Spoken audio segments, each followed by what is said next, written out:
বুজি নাপাওঁ যিখন দেশে শৰীৰৰ বাবে অত্যন্ত ক্ষতিকাৰক নিচাযুক্ত কানিৰ ক্ৰয় বিক্ৰয় বন্ধ কৰি তাৰ খেতিও সম্পূৰ্ণৰূপে নিষিদ্ধ ঘোষণা কৰে। নিচাযুক্ত বিষাক্ত ভাং, সেই ভাঙৰ খেতি বন্ধ কৰাই সময়ে সময়ে আমাৰ সমাজত থকা সৰু সৰু দোকানসমূহত অভিযান চলাই গুটখা আদি জব্দ কৰে।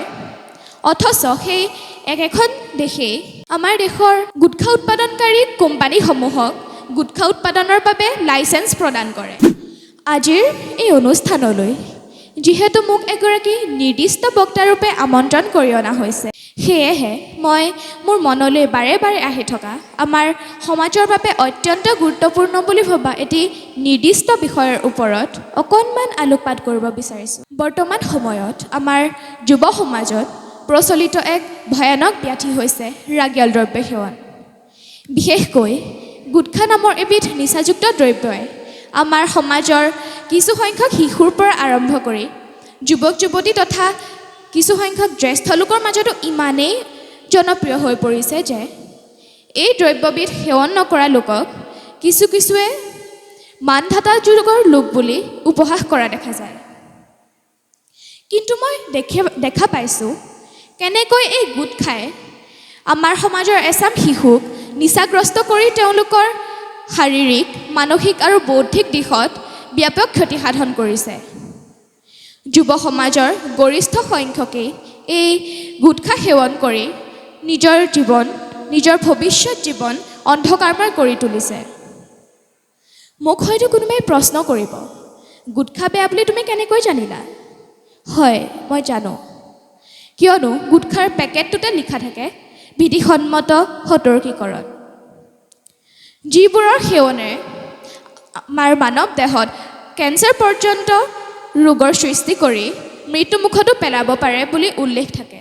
আমি পোহৰ বিচাৰি যাওঁ, আন্ধাৰৰ কাল যৱনিকা ভেদি সিপাৰে কি আছে চাওঁ। নমস্কাৰ। আজিৰ এই সভাৰ মাননীয় সভাপতি মহোদয়, পূব যোৰহাট আঞ্চলিক মইনা পাৰিজাতৰ সৌজন্যত ৩৪ সংখ্যক মইনা সমাৰোহ উদযাপন সমিতিৰ শ্ৰদ্ধাৰ বিষয়ববীয়া আৰু কৰ্মকৰ্তাসকল, আদৰণি সমিতিৰ শ্ৰদ্ধাৰ বিষয়ববীয়া আৰু কৰ্মকৰ্তাসকল, মুখ্য অতিথি বিশিষ্ট সাংবাদিক চক্ৰপাণি পৰাশৰ খুৰা, পূবেৰুণ মইনা পাৰিজাতৰ শ্ৰীমতী বাৰ্চিলোনা বৰা, আজিৰ এই সভাৰ উদ্বোধক মহোদয় আৰু আজিৰ এই সভাস্থলীত উপস্থিত মোৰ শ্ৰদ্ধাৰ আই মাতৃ আৰু বয়োজ্যেষ্ঠসকল, শ্ৰদ্ধাৰ দাদা বাইদেউসকল, বিভিন্ন মইনা পাৰিজাতক প্ৰতিনিধিত্ব কৰি অহা পৰিচালক পৰিচালিকাসকল আৰু মোৰ মৰমৰ মইনাসকল, পোনপ্ৰথমে মই সকলোলৈকে পলমকৈ হ'লেও ইংৰাজী নৱবৰ্ষৰ শুভেচ্ছা জনাইছোঁ আৰু ভোগালী বিহুৰো ওলগ জনাইছোঁ। মোৰ নাম হোমাংগিনী বৰুৱা। উত্তৰ পশ্চিম যোৰহাট আঞ্চলিক মইনা পাৰিজাতৰ অধীনত ঢেকৰগোহাস্থিত দিব্যজ্যোতি মইনা পাৰিজাতৰ মই এগৰাকী মইনা, লগতে যোৰহাট চৰকাৰী উচ্চতৰ মাধ্যমিক বহুমুখী বালিকা বিদ্যালয়ৰ ৮ম শ্ৰেণীৰ ছাত্ৰী। আজিৰ এই বিশেষ দিনটো মোৰ বাবে মোৰ শৈশৱকালৰ এটি স্মৰণীয় দিন হৈ ৰ'ব, কিয়নো এগৰাকী সাধাৰণ মইনা হিচাপে আপোনালোকৰ আমন্ত্ৰণত আজিৰ এই পবিত্ৰ মঞ্চত এগৰাকী নিৰ্দিষ্ট বক্তা হিচাপে থিয় দি মোৰ মনৰ ভাৱ ব্যক্ত কৰাৰ এক বিৰল অভিজ্ঞতা আৰু সুযোগ লাভ কৰিছোঁ। মই নাজানো মোৰ বক্তব্যই আপোনালোকৰ মনত কিদৰে ৰেখাপাত কৰিব। হয়তো মোৰ বক্তব্যত অজানিতে কিবা ভুল ত্ৰুটি ৰৈ যাব পাৰে, তাৰ বাবে মই আপোনালোকৰ ওচৰত আগতীয়াকৈ ক্ষমা বিচাৰিছোঁ। মইনা পাৰিজাত ২০ শতিকাৰ মাজভাগত কেইগৰাকীমান মহান শিশুপ্ৰেমী ব্যক্তিৰ প্ৰচেষ্টাত পাৰিজাত কানন আৰু মইনামেল নামে দুটি শিশু অনুষ্ঠানৰ জন্ম হৈছিল। এই দুয়োটি অনুষ্ঠান পিছলৈ একেলগ হৈ মইনা পাৰিজাত নামে সমগ্ৰ অসমতে বিস্তৃতি লাভ কৰে। এই মইনা পাৰিজাতৰ জৰিয়তে আমি সামাজিক আচাৰ আচৰণ, দায়িত্ববোধ, অনুশাসন, নিয়মানুৱৰ্তিতা, সময়ানুৱৰ্তিতাৰ আদি জ্ঞান লাভ কৰিছোঁ। এই মইনা পাৰিজাতৰ জৰিয়তে মই ব্যক্তিগতভাৱেও যথেষ্ট উপকৃত হৈছোঁ। মইনা পাৰিজাতৰ জৰিয়তে অসমৰ বিভিন্ন ঠাইত অনুষ্ঠিত হোৱা অধিৱেশন আৰু মইনা সমাৰোহসমূহত অংশগ্ৰহণ কৰি তাত সমবেত হোৱা বিভিন্ন ঠাইৰ মইনাসকলৰ লগত চিনাকি হৈ নিজৰ ভাৱৰ আদান প্ৰদান কৰাৰ সুযোগ লাভ কৰিছোঁ। সভা সমিতিসমূহত আমন্ত্ৰণ কৰি অনা বিশিষ্ট অতিথিসকলক নিচেই ওচৰৰ পৰা লগ পোৱাৰ সুযোগ লাভ কৰিছোঁ। অলপতে গোলাঘাট জিলাৰ মৰঙী নামৰ ঠাইত অনুষ্ঠিত হোৱা সদৌ অসম মইনা পাৰিজাতৰ অধিৱেশনখনিত আমি যোগদান কৰিবলৈ পাই অতিশয় আনন্দিত হৈছিলোঁ। লগতে প্ৰতিযোগিতাসমূহৰ এটি বিভাগত মই পুৰস্কাৰ লাভ কৰিবলৈও সক্ষম হৈছিলোঁ। এয়া আছিল আমাৰ বাবে এক বিৰল অভিজ্ঞতা। আজিৰ শিশু কাইলৈৰ দেশৰ ভৱিষ্যত। এই আপ্তবাক্যশাৰী মনত ৰাখি আমি শৈশৱ তথা ছাত্ৰাৱস্থাৰ পৰাই নিজৰ জীৱনৰ দিশ নিৰ্ণয় কৰাত ব্ৰতী হ'ব লাগে বুলি মই ভাবোঁ। এই মইনা পাৰিজাতসমূহত শিকি যোৱা শিক্ষাসমূহ কেৱল আমাৰ শৈশৱকালৰ বাবেই নহয়, বৰঞ্চ ই আমাৰ সমগ্ৰ জীৱনৰ বাবে এক মূল্যৱান শিক্ষা হিচাপে আঁকোৱালি লৈ আমাৰ জীৱনৰ প্ৰতিটো খোজতে ইয়াক পালন কৰিব লাগে বুলি মই ভাবোঁ। কিন্তু মই দেখা পাওঁ যে কিছুসংখ্যক শিশুৱে শৈশৱকাল অতিক্ৰম কৰাৰ পিছতে মইনা পাৰিজাতত শিকি যোৱা এই অমূল্য শিক্ষাসমূহ পাহৰি যাবলৈ চেষ্টা কৰে। তাৰ ফলত তেওঁলোক বিপথগামী হৈ পৰা দেখা যায়। এনে নহ'বলৈ অভিভাৱকসকলে দৃঢ় পদক্ষেপ লোৱাৰ সময় আহি পৰিছে।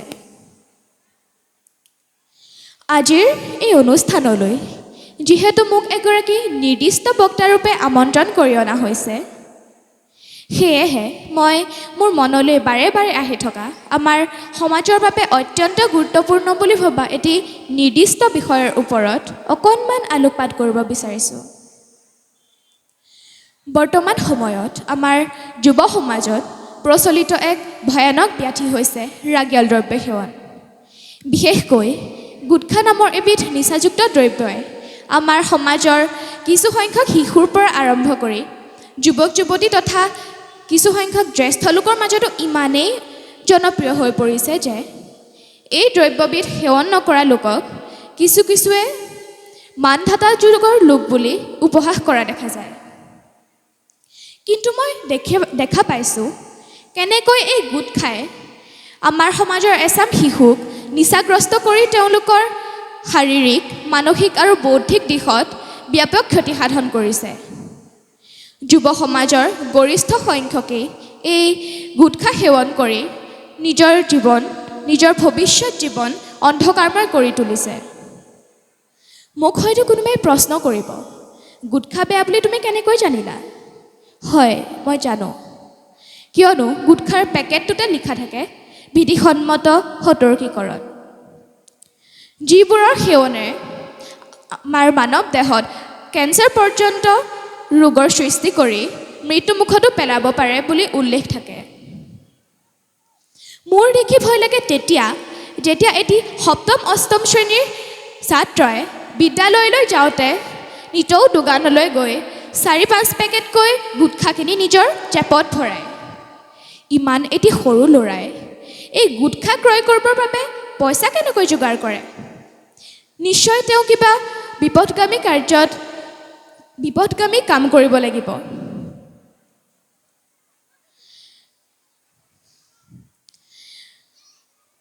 এই ক্ষেত্ৰত মই আমাৰ সমাজৰ লোকসকলক ক'ব বিচাৰোঁ যে আপোনালোকে কিবা এটা চিন্তা কৰক যাতে আমাৰ দেশৰ এই ভৱিষ্যতসকলৰ জীৱন ৰক্ষা কৰিব পাৰে এই ভয়ানক মাৰাত্মক গুটখাৰ পৰা।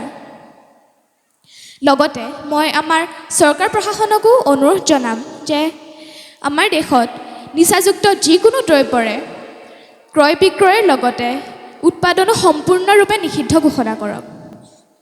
মই বুজি নাপাওঁ যিখন দেশে শৰীৰৰ বাবে অত্যন্ত ক্ষতিকাৰক নিচাযুক্ত কানিৰ ক্ৰয় বিক্ৰয় বন্ধ কৰি তাৰ খেতিও সম্পূৰ্ণৰূপে নিষিদ্ধ ঘোষণা কৰে, নিচাযুক্ত বিষাক্ত ভাং সেই ভাঙৰ খেতি বন্ধ কৰায়, সময়ে সময়ে আমাৰ সমাজত থকা সৰু সৰু দোকানসমূহত অভিযান চলাই গুটখা আদি জব্দ কৰে, অথচ সেই একেখন দেশেই আমাৰ দেশৰ গুটখা উৎপাদনকাৰী কোম্পানীসমূহক গুটখা উৎপাদনৰ বাবে লাইচেন্স প্ৰদান কৰে। গুটখা সেৱনকাৰীক আকৰ্ষিত কৰিবৰ বাবে টেলিভিছন বাতৰি কাকত আদিত কোটিটকীয়া ডাঙৰ ডাঙৰ বিজ্ঞাপন প্ৰচাৰ কৰিবলৈও অনুমতি প্ৰদান কৰে। এনে হোৱা উচিত নহয় বুলি মই ভাবোঁ। যদি এনে নিচাজাতীয় দ্ৰব্য সেৱন কৰি আমাৰ উঠি অহা প্ৰজন্ম অভ্যস্ত হৈ পৰে তেনেহ'লে তেওঁলোকৰ পোহৰ বিচাৰি যোৱা বয়সতে আন্ধাৰত নিমজ্জিত হ'বলৈনো কিমান পৰ লাগিব। তাৰ বাবে আমি সকলো সজাগ আৰু সচেতন হোৱাৰ সময় আহি পৰিছে। লগতে মই আমাৰ চৰকাৰ প্ৰশাসনক অনুৰোধ জনাম যে এই গুটখা উৎপাদনকাৰী কোম্পানীসমূহক আপোনালোকে বাধা প্ৰদান কৰক। আমি মইনাসকল পোহৰৰ পিয়াসী, আমাক পোহৰৰ বাট দেখুৱাওক। গুটখাকে আদি কৰি নিচাযুক্ত দ্ৰব্যসমূহৰ উৎপাদনকাৰী কোম্পানীসমূহৰ অনুজ্ঞাপত্ৰ বাতিল কৰি গুটখা উৎপাদনত বাধা দিয়ক, এয়া আমাৰ অনুৰোধ। সদৌ শেষত পূব যোৰহাট আঞ্চলিক বইনা পাৰিজাতৰ এই অধিৱেশনখনিৰ সফল সমাপ্তি কামনা কৰিছোঁ। এই অনুষ্ঠানলৈ আমন্ত্ৰণ কৰি মোক দুআষাৰ মনৰ কথা ক'বলৈ সুবিধা দিয়াৰ বাবে উদযাপন সমিতিৰ বিষয়ববীয়াসকলৰ লগতে উত্তৰ পশ্চিম যোৰহাট মইনা পাৰিজাতৰ বিষয়ববীয়াসকল আৰু পূব যোৰহাট আঞ্চলিক মইনা পাৰিজাতৰ বিষয়ববীয়াসকলক মই কৃতজ্ঞতা জনাইছোঁ। পুনৰ মোৰ বক্তব্যত ৰৈ যোৱা ভুল ত্ৰুটিৰ বাবে ক্ষমা প্ৰাৰ্থী আৰু মই মোৰ বক্তব্য ইমানতে সামৰণি মাৰিছোঁ। জয়তু সদৌ অসম মইনা পাৰিজাত, জয়তু পূব যোৰহাট আঞ্চলিক মইনা পাৰিজাত, জয়তু উত্তৰ পশ্চিম যোৰহাট আঞ্চলিক মইনা পাৰিজাত, জয়তু যোৰহাট জিলা মইনা পাৰিজাত। ধন্যবাদ।